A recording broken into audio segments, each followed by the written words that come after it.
kita belajar tentang psikologi candle. Oh, kalau candlenya seperti ini,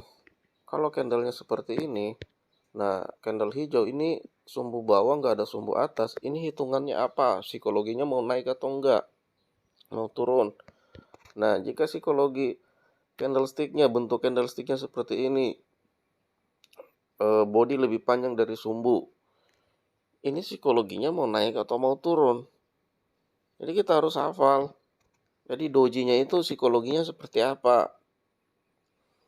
Jadi di dalam ilmu trading itu seperti doji-doji ini ditandai dengan ketidakpastian pasar. Jadi seller dan buyer itu seimbang. Jadi kita belum tahu, kita harus menunggu konfirmasi lagi. Nah, setiap ada doji, kita nggak boleh langsung open posisi.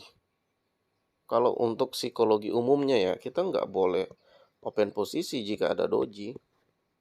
Jika muncul doji, kita nggak boleh open posisi. Nah, kita butuh konfirmasi candlestick untuk mengetahui bahwa pasar akan berlanjut atau candlesticknya akan berlanjut. Jadi doji ini ketidakpastian pasar. Nah, setelah doji ini muncul candlestick, muncul candlestick merah nih. Merah bodinya lebih besar daripada sumbu. Nah, itu ada kemungkinan dia bakalan turun.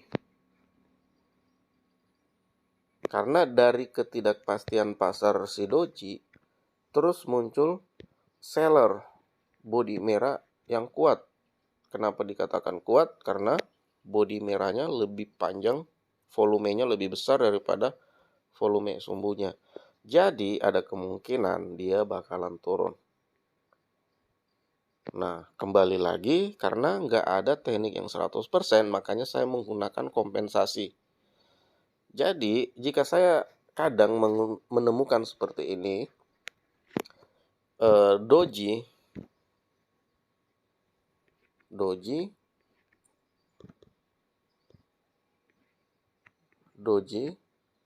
terus disambut dengan candlestick merah, volume bodinya lebih besar daripada sumbu.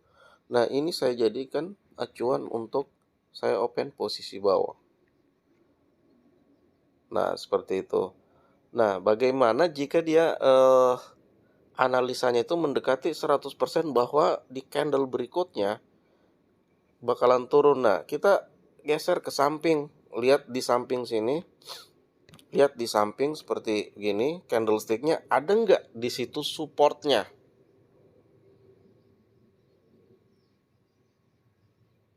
Seperti itu.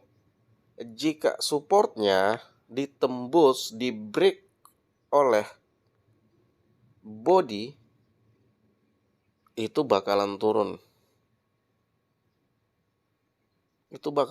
Walaupun di candle berikutnya hijau, itu kalian kompensasi itu bakalan merah. Karena udah di break sama body. Kalau pertanyaan kalian, Bang, bagaimana kalau supportnya di break sama sumbu doang, bukan di break sama body? Kalau di break sama sumbu doang, itu berarti namanya reject. Dia nggak kuat. Dia bisa saja mengarah ke atas. Seperti itu. Jadi yang harus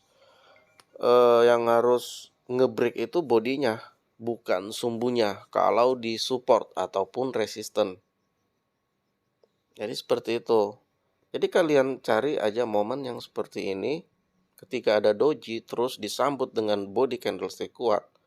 Nah, ikut arah body yang candlestick kuat. Entah candlesticknya merah, doji itu setelah doji dulu, setelah itu body merah kuat. Nah, itu berarti psikologinya ke bawah. Kalau doji dulu baru hijau, itu berarti psikologinya ke atas. Tinggal kalian lihat dulu, kalau dia berada di posisi support atau resisten, kalian tunggu ngebreak dulu candlesticknya, entah candlestick setelah doji atau setelahnya lagi baru ngebreak, itu bakalan ke bawah. Kalau body belum ngebreak, mending kalian tahan dulu untuk open posisi. Tapi dengan saldo saya yang banyak, saya nggak tahan open posisi. Karena itu saya bisa kompensasi. Maksimal itu level 2, dia bakalan merah. Kalau memang disambut dengan, dari doji disambut dengan candlestick merah yang kuat. Jadi seperti itu. Jadi simple aja untuk memahami candlestick ini ya. Nah ini contoh nih. Ada. Ini udah doji ya, menyerupai doji. Terus disambut dengan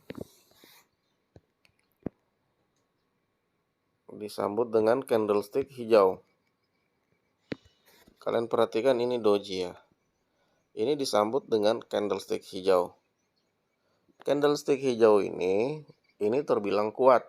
Kenapa dikatakan kuat? Karena volume bodinya lebih besar daripada volume sumbu. Tapi close price-nya, coba kalian perhatikan close price-nya. Close price-nya itu belum terlalu yakin untuk mau naik ke atas. Karena dia nggak bisa nge-break. Jadi pada saat dia nggak bisa nge-break, bodinya itu lebih besar daripada sumbu. Jadi nge-breaknya itu nggak melewati sumbu atas. Dari doji. Ya, dari doji berarti nge-breaknya itu belum terlalu kuat. Nah, disambut dengan body hijau selanjutnya. Kalian lihat body hijau ini itu close price-nya udah nge-break sumbu atas dari doji ini. Paham nggak? Saya kurang agak fokus ya menjelaskan karena tadi ada sedikit gangguan. Oke, saya ulangi. Oke, ini doji disambut dengan candlestick hijau kuat. Kenapa dikatakan kuat? Karena body lebih besar daripada volume sumbu. Tapi di close price-nya, kalian lihat close price dari body ini. Itu close price-nya masih ragu untuk nge-break sumbu atas dari doji ini. Doji itu kan ketidakpastian pasar yang seperti yang saya katakan tadi. Nah, dia masih ada keraguan. Ternyata di candlestick ini,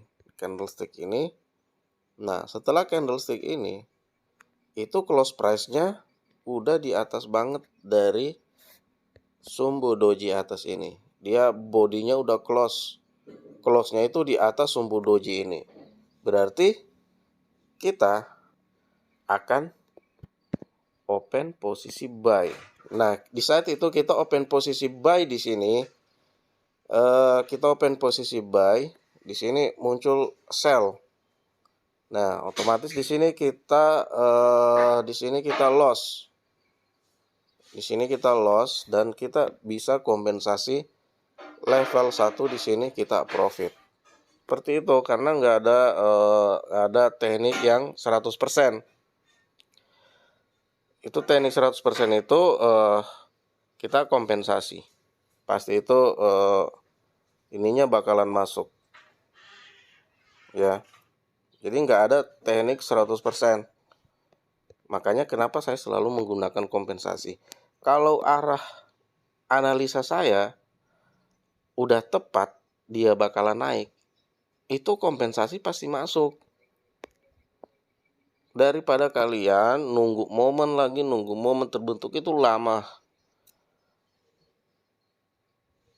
Dan ternyata pada saat kalian mau nunggu momen lagi, lama nunggu momen, pada saat kalian open posisi nggak profit lagi. Udah lama nunggu nggak profit lagi. Mending kalian perdalam ilmu psikologi candlestick agar jika kalian udah dapat itu kalian bisa pakai kompensasi jika arahnya masih melawan. Dan itu kalau kita udah tahu banget itu maksimal kompen level 2.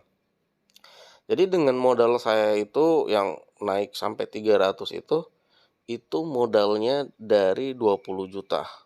Nah, 20 juta naik dari 20 juta itu sempat dia naik ke 60. Nah, di saat 60 itu dia turun lagi dikit. Nah, di saat turun dia naik lagi. Jadi buat teman-teman, kuncinya kalau mau profit gede, modalnya itu harus gede juga. Gitu ya. Jadi contoh kalau modal 10 juta. 10 juta itu kita ambil 30 sampai 50% per bulan itu udah ini banget ya. Dari 10 juta kita dapat 5 juta per bulan. Berarti itu tinggi banget ya. Coba dengan modal yang gede 100 juta berarti kita dapat 30 juta atau 50 juta per bulan. Nah, ini part 1 ya. Besok saya akan jelasin lagi mungkin agak detail lagi. Jadi ini dasar untuk memahami tadi ya. Jadi di dalam candlestick 5 menit itu terdapat 5 candlestick di time frame 1. Terdapat 5 candlestick di time frame 1 menit. Jadi dalam 5 candlestick ini kita harus hafal psikologinya dia mau ke atas atau mau turun. Nah, jika mau turun, kita open posisi di C1 ini. Seperti itu untuk mengetahuinya. Jadi seperti itu ya teman-teman. Besok saya akan lanjut lagi nih, biar kelar. Oke? Assalamualaikum warahmatullahi wabarakatuh. Oh, tunggu dulu ya. Jadi seperti ini. Ini terbentuk ya. Terbentuk. Nah, ini kalian lihat doji. Ini ketidakpastian pasar. Akhirnya yang saya omongin tadi kan benar. Ini sebelum terjadi pembentukan ini, saya udah ngomong tadi ya. Nah, kalian lihat nih. Contoh. Ini ketidakpastian pasar doji. Terus disambut dengan candlestick merah kuat, volume bodinya merah kuat, dan volume sumbunya kecil, itu berarti candlesticknya merah kuat. Nah, ini udah di break, tapi di sini ada support. Nah, di sini ada support. Di sini ada support. Di sini ada support. Seperti yang saya katakan tadi ya, ini pas banget loh. Seperti yang saya katakan tadi, di sini ada support. Nah, ini kalau melihat support itu di sini. Nah, di sumbunya. Bisa juga di sini, tapi nggak terlalu kuat ya. Di support situ nggak terlalu kuat supportnya. Supportnya nggak terlalu kuat di situ. Jadi untuk melihat supportnya itu, kalian lihat sumbu aja. Sumbu bawah, kalian lihat sumbu bawah dari support. Nah, biasa kan ada orang yang ngambil supportnya di sini nih. Nah, untuk penguatan itu, supportnya yang ini, yang sumbu. Nah, support ini harus di break, bodinya harus di break. Nanti ya saya akan jelasin besok, mungkin besok saya akan jelasin di hari Minggu ya. Ini harus di break. Berarti jika sumbu ini yang di break sama bodinya, nah kalian lihat. Nah, yang ngebreak sumbu ini adalah body ini. Berarti di sini kita open posisi sell. Jadi nggak harus kita terbentuk doji, terus candlestick merah, kita nggak harus merah di sini sell. Kecuali di sini nggak ada support. Kita boleh langsung sell ke bawah. Kalau dia ada support, kita harus menunggu lagi konfirmasi untuk ngebreak support, sumbu support di bawah ini, sumbu support candlestick merah ini. Jadi seperti itu. Nanti saya akan jelasin lagi ya, karena videonya ini udah panjang, udah 22 menit. Saya capek kadang ngeditnya. Oke, mungkin sampai di sini saja. Saya akan lanjut edukasinya di YouTube ini. Assalamualaikum warahmatullahi wabarakatuh.